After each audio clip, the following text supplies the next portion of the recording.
Welcome to Front Office Pros. We are at day 3 of free agency. Depending on how you look at it, it may be day 1 because the tampering period has been going on since Monday. But at 4 o'clock today, these deals can become official. We're going to be talking about all of the signings and or trades that happened today. Before we get started, we're asking you to write in the comments, what was your favorite signing or trade that happened on day 3 of free agency? Hike! The first player we're going to be talking about is quarterback Baker Mayfield. The former first-round pick is going to the Tampa Bay Buccaneers. There were reports that he would go there. He signed a one-year prove-it deal for $8.5 million. We do not know the guaranteed money yet. But, Joe, what are your thoughts about Baker Mayfield heading to Tampa Bay? Yeah, I mean, this is where everyone anticipated him going. It's going to be interesting to see what the Bucs do at quarterback. They only had Kyle Trask under contract. Now they bring in Baker. It'll be interesting to see if it means, I don't know if he necessarily means he's the starter out of the gate or if they're going to have a true competition with him and Trask. But it's going to be interesting to see how it shakes out. But former first-round pick, and now he's just signing a one-year, $8.5 million deal. Yeah, even more so, former number 1 overall pick. Right, yeah. And, when it comes to Trask, there are definitely some people out there. I know our buddy Dustin's a huge fan of Kyle Trask. I know he was, I believe, a former second-round pick of the Florida Gators, has sat behind Tom Brady, never really has had an opportunity to shine. This will be his opportunity. He'll compete for the starting job with Baker. Baker's not just going to be handed the job. So it'll be interesting to see if Trask ends up beating him out. I have to feel like he won't. That's my inkling. I'm not as much of a they call it a stand, right? I don't know, but he's okay. I just don't buy that he's gonna jump Baker. It's interesting. Baker really hasn't had that great of seasons. His best season ever was his rookie year as far as ranking goes. He was 16th. So if you play in a deep league, he was considered a QB1 that year. But really, he's been a QB2 in fantasy for most of his time. He's never eclipsed over 4,000 yards. The most he's ever thrown was 3,827 yards. That was back in 2019. And the most touchdowns he's thrown was 27 touchdowns.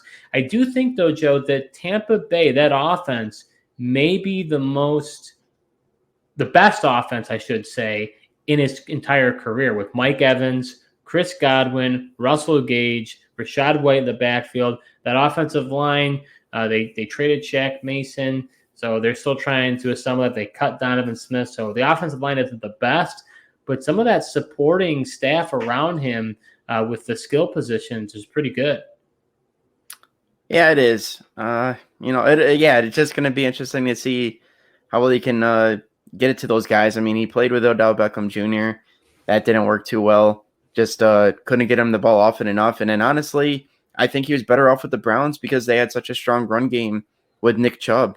And the offensive line really concerns me for the Bucs, and I really think he's, relying on that good run game and the play action. So it's really going to see how he kind of fits with this Bucs offense. But there's no doubt he does have the wide receiver weapons to throw to. We'll see if he can get it to him. This is definitely his last shot, I believe, at being a starting quarterback after being released by Cleveland, then going to Carolina. He got traded to Carolina, then got released to the Rams. Got my story mixed up. And now he's had – I actually think he would have been better off sticking with the Rams. I think he did really good with McVay. Now he's heading over to Tampa Bay. But I'll tell you this isn't – we'll have to talk about this another day, but – as far as the dynasty outlook for Godwin and Mike Evans, it's going to take a significant drop in my mind.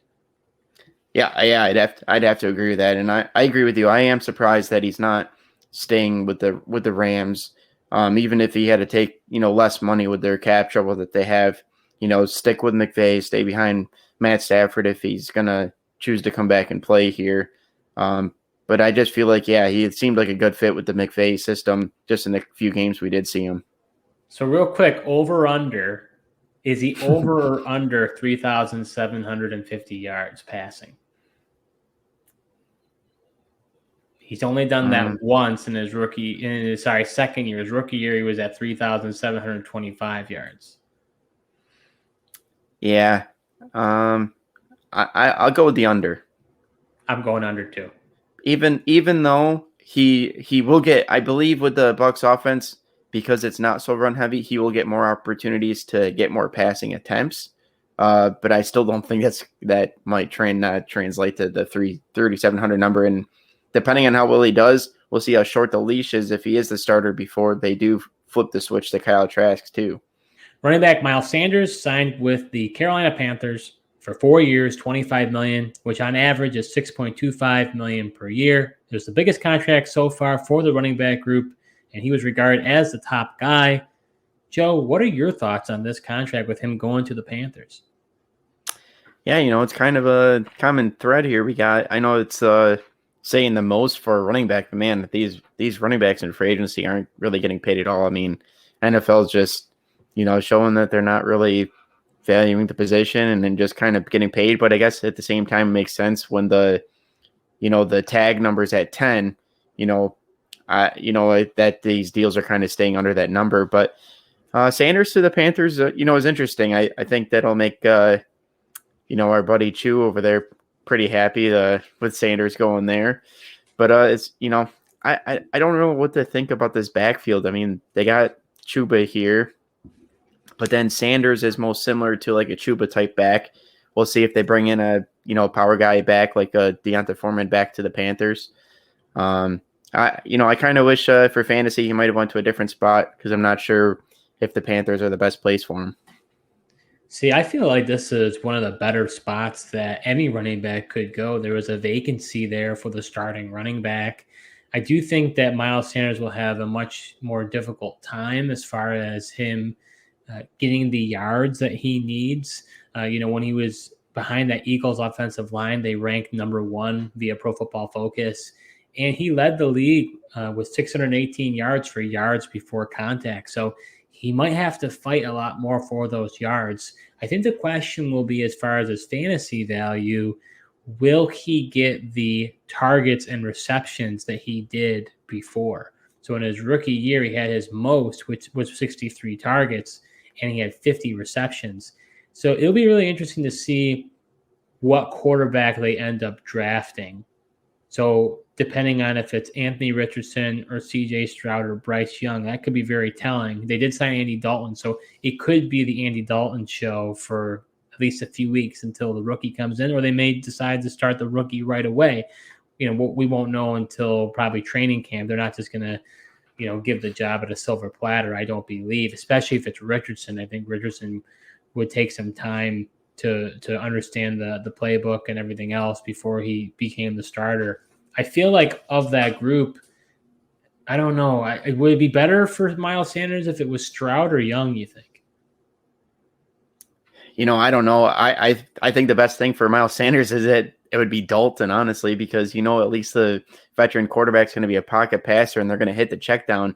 These young quarterbacks don't really hit the check down. They're looking to make plays down the field.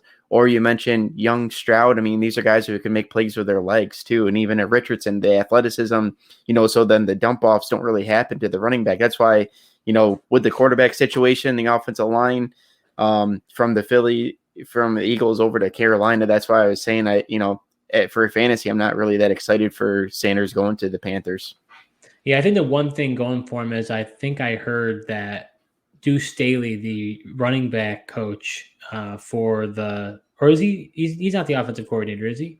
No, he's the running backs coach. He was just on the Lions staff, but he left to go over to the Panthers. And then obviously, like you were going to mention, they have a past when he was at Philly as well. Exactly. He was drafted at the time when he was on that Philadelphia Eagles staff. So there's that connection again. So I think that's going to help Miles Sanders a good amount, and that's going to be very beneficial for him. I think at the end of the day, his value's maybe same as where it is. I don't know if it's going to be that much better. I think his value pretty much stayed the same. Yeah, I mean, that's a good point too. It's not like his value in Philly, even behind the best offensive line, was that high because they like to work in all those other running backs, Gainwell or Boston Scott. So it'll be interesting to see what happens. Juju Smith-Schuster ended up signing with the New England Patriots. He signed for 3 years, $33 million, with $22.5 million guaranteed. The guaranteed reports seem to be all over the place, but that's the one we're going with. And averaging $11 million per year. Surprisingly, this pretty much the similar contract to what Jacoby Myers signed going to the Raiders. Joe, what are your thoughts on Juju going to the Patriots? Yeah, it's interesting they got, Juju as the replacement for Jacoby Myers. I'd like to see them add somebody else because Juju has shown that in the past that he's not a number one guy. He's good as like a 2 or a 3 in an offense. I'm not sure he can be the number one receiver. The Patriots have been linked to calling around and trying to trade for a DeAndre Hopkins or have contacted Broncos about Jerry Jeudy.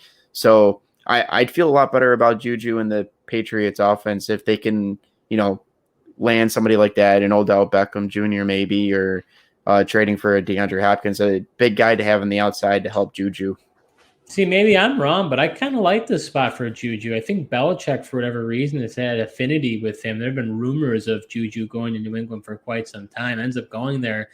And they have Devontae Parker, who, is kind of an afterthought. He really hasn't done that much. But I don't know. I think we can't – I know it's recency biased because we think of what the Patriots did last year on offense, but – with Bill O'Brien coming in as the offensive coordinator, I think it's going to look a lot different than when Matt Patricia was the offensive coordinator. So I don't know. I'd rather have Juju. If you told me if I get in fantasy, could I have Juju with the Patriots or Jacoby Myers with the Raiders? I'm taking Juju with the Patriots. That's interesting. That's probably a fair point. Although, yeah, I don't know. That's tough, Steve. I think I might lean Jacoby Myers. I believe in him a lot more. I like his talent. Jimmy Garoppolo, I think, is the better quarterback as well. And, I don't really necessarily trust Mac Jones. Patriots are still going to want to run the ball first. And, I don't know. I'm not that high on Juju. He was in a good situation. He was in a good situation with the Chiefs, and I think that's what he needs, a high-powered offense where he can just be a supporting guy. I don't think he can really be one of the top receivers on a team. See, I don't really know if it was that great. He was 50th in target share percentage at 17.3%. He was behind the likes of Donovan Peoples-Jones, Gabe Davis, and Zay Jones. Even though he was on that high-powered offense, he didn't get the opportunities, and I think he'll actually get more opportunities. And the reason why I like Juju better is we've already seen it. I'm not saying that he will ever get there again, but his best season was he was 8th in PPR in his second season in 2018. So we've already seen that out of him. Jacoby Myers hasn't even sniffed that close. So to me, we've already seen it with Juju, where the best that Jacoby's ever done is 28. To me, I think Juju is just maybe he's just a name, and that's where I'm getting caught up in the name versus Myers might be the better player. We'll have to see. Yeah, I think Jacoby Myers is obviously, I think, the more talented player. I think Juju in that year that you're mentioning, you got to understand he was part of the Steelers, and not many teams had passed more than them. And Big Ben was just dunking it to him. He's just doing those shallow slants and stuff and just dumping it to him. I don't, unless he's in that same type of offense again, I don't know. Because otherwise I'm not sure he can really, his ability to get open is there, Now we're going to transition to day 2 in the nighttime. There were a couple of deals that happened after our video was released. We've got running back David Montgomery staying in the NFC North. He's signing with the Detroit Lions for 3 years, $18 million, $11 million guaranteed. That really first domino that we've been looking for as far as the running back market's concerned. You got Samson Ebukam, former defensive end of the Niners. He's going to the Colts for 3 years, $27 million. Defensive tackle Charles Omenihu, he was at the 49ers as well. He's going to the Chiefs for 2 years, $20 million. I know you liked him, Joe. And then cornerback Byron Murphy is heading to the Vikings for 2 years, $22 million. And then defensive end Arden is now heading over to the Tennessee Titans. He's reuniting with first-time general manager Rand Carthon. He was with the Jacksonville Jaguars last year, but two years ago, He played for the San Francisco 49ers, which Carthon was able to witness him play, and he had his best season at 6.5 sacks. But he signed for 3 years, $24 million with $13 million guaranteed. So, Joe, what sticks out to you in this group? Yeah, I mean, David Montgomery to the Lions really sticks out. I think, it's an interesting move for the Lions. I know Dynasty owners are, not happy if you're DeAndre Swift owners, because once again, here's another guy that is going to take snaps and opportunities away from DeAndre Swift. But I like the fit for David Montgomery with the Lions. They play more of a power run scheme. I know they said last year with the Bears, they were going to more of the zone scheme, which really played more towards Khalil Herbert and kind of didn't placate to the style of Montgomery. So I think Montgomery going to the Lions, playing that power run game. They've got a good offensive line there. Jared Goff played pretty well. So, I like where he went there. Yeah, David Montgomery definitely would have been a guy that we would have loved to feature at the beginning of our episode for episode 2, covering day 2. But unfortunately, that news broke after we released the video. But I'm with you. I actually really like the fit for David Montgomery. I know the reaction on Twitter has been pretty mixed. Some, as far as his prospects for next year, some feel that Montgomery it's actually going to hurt his value. I think if anything, it stays the same or it got better. I mean, he didn't really get enough commitment from that Bears offense last year. Great point, Joe, about the running schemes there. But I really like him. I mean, he's had over 200 attempts every year of his career. He's had over 800 rushing yards every year of his career. And he's a receiver out of the backfield. He's been targeted a healthy amount. At most, he was given 68 targets, in 2020. So to me, I really like this fit. And I got to tell you, I've been out on DeAndre Swift for a while now. I think I'm probably lower on him than most. I know there are some that are really, really huge on him that are just standing by their guy. But to me, this is spelling that David Montgomery, I think, is going to have the better season over DeAndre Swift. And DeAndre Swift's a free agent next year. I could definitely see Swift going elsewhere next year. They'll probably bring in somebody else too. I don't think Montgomery will necessarily just be the workhorse for that. He had a lot of buzz coming out of the draft that he could be that type of running back because he does have that dual threat ability, but really like Montgomery for next year. And for those of you who have him, I think you got to be pretty happy. Yeah, definitely. I mean, I think his opportunities should definitely increase from, like you mentioned, how he didn't really get the opportunities last year with the Bears. But, DeAndre Swift has already shown that he can't really handle the focal point of the offense and handle that workload as he gets often injured. And then, Jamaal Williams, he's gone. He had 17 touchdowns last year. Swift definitely doesn't get into the end zone quite as easily as those guys. So Montgomery could definitely be in line to take some of those goal line touches as well, like play the Jamaal Williams role. Well, honestly, you got to be concerned for Swift because the thing that really has kept him afloat is his receiving numbers and his target numbers. Over the past 2 seasons, he's had over 70 targets. But Jamaal Williams is, he's a bruiser of a back. He's not a receiver out of the backfield. Was used sparingly there, but that was Swift's role. But Montgomery, he is a receiver. He can, so he could take away targets from Swift. And if he can't stay healthy, I know Coach Campbell was, had good comments to say about him at the combine, and they're going to try to, maybe do different conditioning to try to keep him healthy. But if he gets hurt again, I think they're going to be like, you know what, we're frustrated and we're not dealing with this anymore. As far as the other guys, I think a lot of these guys, they're not household names. I think the 2 things that really jump out for me with Samson Ebukam going to the Colts, I think that means that Yannick Ngakoue will not be coming back there, which I'm kind of surprised because, Yannick has been a pretty consistent defensive end. He's not been like really, really great. But I would have thought that they would have brought him back over Ebukam. I think Ngakoue is a better player. And then Byron Murphy, he's a really solid player, or he was for the Arizona Cardinals. Now that he's on the Vikings, that secondary is brutal. They lost Patrick Peterson. I think Byron Murphy will step right in. I think he'll do really well for the Vikings.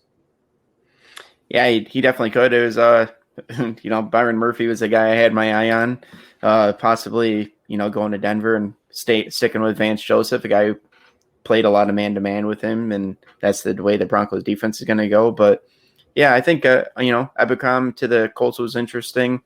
I don't know. Ngakoue could always come back. I mean, it's still we're just early in free agency here. They could wait. He's a guy I think is going to stick on the market for a little while, anyways. At least aging veterans tend to, and if they can't get the money somewhere else, maybe he does come back and still play alongside of a guy like Ebukam. It's possible that he comes back. I'm just saying that.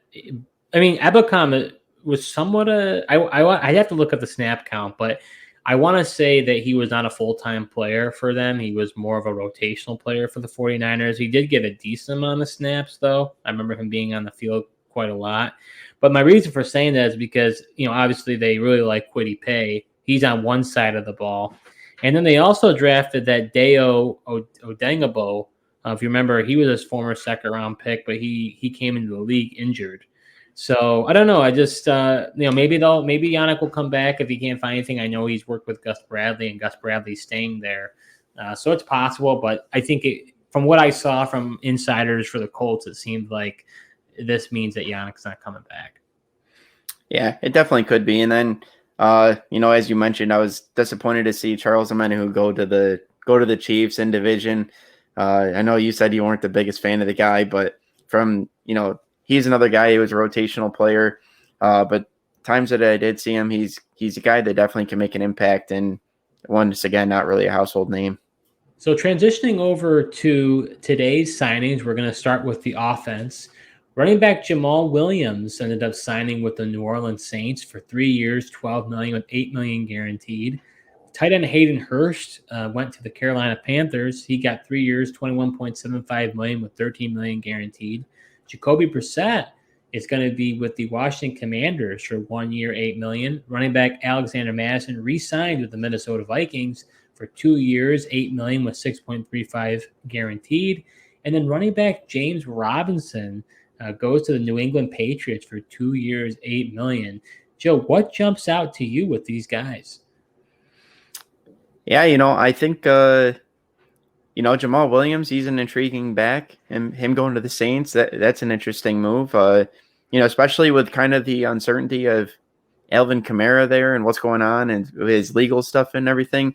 That's an interesting spot for Jamaal Williams to land. He's a talented back. He had 17 touchdowns last year, so I'm interested to see how that works out for him. And then you mentioned Jacoby Brissett going over to the Commanders. I'm kind of surprised this guy didn't get a little more of attention early on. I mean, he's a really solid backup. Whenever he seems to get a chance, he performs and can win some games for a team. And, I was kind of surprised that Alexander Mattison returning to the Vikings.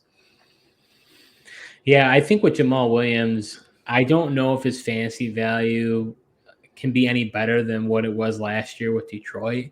However, like you said, with the legal stuff hovering over Alvin Kamara, I think Jamaal Williams going in there brings them some stability. And I think if you have Jamaal Williams, I think you got to be pretty happy in dynasty leagues because I think he's going to continue to stay relevant. I don't think he's going to get 17 touchdowns again, but I think that he'll be involved in that offense. If anything, it makes me even more concerned about Alvin Kamara. I was already down on him, and I'm probably even more down on him because Jamaal Williams didn't sign there just to sign there. Like he's going to be getting a good amount of the workload. And now red zone wise, I would imagine they brought him in there for that reason. So to me, I would be very concerned about Alvin Kamara moving forward. As far as Jacoby Brissett goes, I think this means that Sam Howell might be the starting quarterback next year. I mean, Brissett's coming in as that bridge starter, possible backup in the event that Howell can't do it. Maybe they end up drafting a guy, but that tells me that, they might be comfortable going into the start of the year with Sam Howell as the quarterback. That would be very interesting. And then, I actually like Mattison a little bit more than you, especially if they end up trading or cutting Dalvin Cook, as it's been reported recently, or rumored, I should say. I like him. I think there's some potential for him. But going on to the other two guys, Hayden Hurst going to Carolina, we know a rookie quarterback, their best friend's a tight end. Hurst has never really done very well. His potential as a first-round pick never really came to fruition. So I think he'll be okay. Maybe he'll be, like a 16, 15 tight end. I don't see if tight end 16, and I don't really see him doing all that much. The Robinson move is interesting to me though, because they gave him a decent amount of money at 2 years, $8 million. And everyone is ready to crown Ramondre Stevenson as this guy that's going to be like a top 3 running back next year. And don't get me wrong, I like Ramondre Stevenson. But now that James Robinson's in here, I don't know. I'm not. Belichick does some crazy things with the running back room. It makes me kind of nervous, honestly. I don't think you got to be nervous. I think Ramondre is the guy. I mean, I don't think James Robinson's coming in here to supplant Ramondre Stevenson as a starter. If anything, he's just going to kind of, overtake that Damian Harris role of last year. I mean, Ramondre was still the guy for the most part last year. I know Damian Harris was injured as well, but I just don't think James Robinson still has that same juice he did have. There's a reason why, Jags were willing to trade him last year and just go with ETN. It was ready, time for him. And then, even with the Breece Hall injury, the Jets didn't bring him back. And like you said, I mean, I know the Patriots are paying him decently, but I would still feel pretty confident with Ramondre. I don't think James Robinson's coming over to supplant him.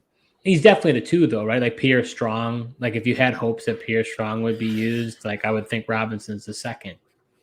Yeah. James Robinson will be the 2nd back, I think. Like I said, filling in for the Damian Harris role. Obviously, he won't be back, so we'll see where he goes. But I agree with you in the form of Hayden Hurst. He hasn't really panned out. Well, like you said, we'll see if a young quarterback, him and a young quarterback can't get on the same page because, like you said, tight ends tend to be the safety blankets of a young quarterback. So transition over to the defensive side of the ball. Safety Jordan Poyer re-signed with the Buffalo Bills on a 2-year deal. We're still waiting on the contract information, but we know that he is back. Linebacker Lavonte David re-signed with the Tampa Bay Buccaneers, and he got a fully guaranteed deal of 1 year, $7 million. Linebacker Cole Holcomb is going to the Pittsburgh Steelers on a 3-year deal. We're still awaiting a physical, but so long as that is good to go, he will be a Steeler. Safety Juan Thornhill is signing with the Cleveland Browns at 3 years, $21 million with $14 million guaranteed.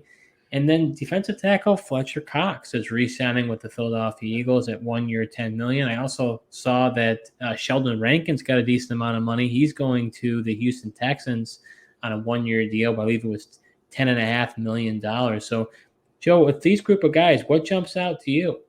Well, for starters, I think these players returning for the Bills and Bucks, are good for the teams. The Bills really needed Poyer to be back. The difference of wins and losses with or without him was pretty substantial, so it's good that he's coming back. I thought for sure he was gone. Rumor had it he was going to be like almost a first sure Miami Dolphin since he's got the house in Florida and stuff. But, happy for the Bills to have him back on that 2-year deal. And then, Lavonte David, I thought he might go to the Bills, but ultimately gets a fully guaranteed contract and stays with the Bucks. And that David and Devin White combo, stays in Tampa, which they really need. Yeah, when it comes to Poyer, as a Bills fan, I didn't think that he was going to come back. And, Brandon being the GM definitely took a gamble, not extending him earlier and letting him hit the market. I thought he was good as gone. But him coming back is a sigh of relief. Like you said, he was just such an impact on that team. The only game we lost with him on the field was the playoff game against the Bengals. Every other game that he played, they won. So he has a huge impact, and Micah Hyde coming back. Those two are just such a dynamic safety duo. David, I was surprised. I mean, I think the Bucs are kind of in teardown mode, impossible rebuild. I would have thought that he might have wanted to go to a contender, but at the same time, he's been a Buccaneer his entire career. I think this will indicate that he's going to retire a Buck. And same thing with Fletcher Cox. It sounded like he could have gotten more money elsewhere, but decided to go back with the Eagles. Like, I don't blame him. I mean, Eagles were a good team last year, and obviously they made it to the Super Bowl. and he'll probably retire as an Eagle as well. So that makes sense. Holcomb, I think, is the under the radar linebacker. People don't know him. He's not a household name, but that's a really good signing, I think, for the Steelers. He'll slide in right across from Miles Jack. And Devin Bush, man, what a disappointment Devin Bush has been for the Pittsburgh Steelers. I know you know him as a former Michigan Wolverine. And then the Juan Thornhill signing, to me, this is a puzzling one. They released John Johnson, and then they signed Juan Thornhill, which to me seems like Thornhill is the replacement for Johnson, but I think Johnson's the better player. So I'm a little confused as to why they would do that, but that's what they decided. Yeah. You mentioned Cole Holcomb. I mean, I like Holcomb a lot. He was a guy who got injured last year for the Commanders, but he's had a lot of solid years. And to me, he almost fits perfectly with the Pittsburgh Steelers. He seems like that type of player. Steelers lose, Bobby Spillane here in free agency as well. So like you said, Devin Bush is on the free agency market. So they really needed somebody to play alongside Miles Jack, and bringing in Holcomb is big for that defense. Yeah, I wonder, Juan Thornhill is interesting. I feel like his play was kind of up and down with the Chiefs, but, I almost wonder if Thornhill maybe, I know I agree with you. You're probably right. John Johnson's probably is the better safety. I just wonder if, like, schematically or something, if Thornhill's play fits better with the scheme that the Browns run versus, Johnson. It's possible. I mean, I just feel like Thornhill has never really shown that much. He's been kind of more of a situational player. I think he's been really a disappointment for the Chiefs. So paying him that money and then him kind of replacing John Johnson as a starter when Johnson, I think, is a better player. I think it's just an odd move. Definitely is an odd move. I mean, you know what? I can't believe all these safeties are going, and Gardner Johnson's still in the market. Like, I mean, if the Browns were going to replace John Johnson with anybody, why not Gardner Johnson? So that does it for our NFL Free Agency Day 3 reactions, where we went over the most prominent free agents who signed today. If you enjoyed this content, we ask you to please hit that like button, subscribe to our channel, and make sure you comment below about which player you are most excited about, whether they were signed or traded.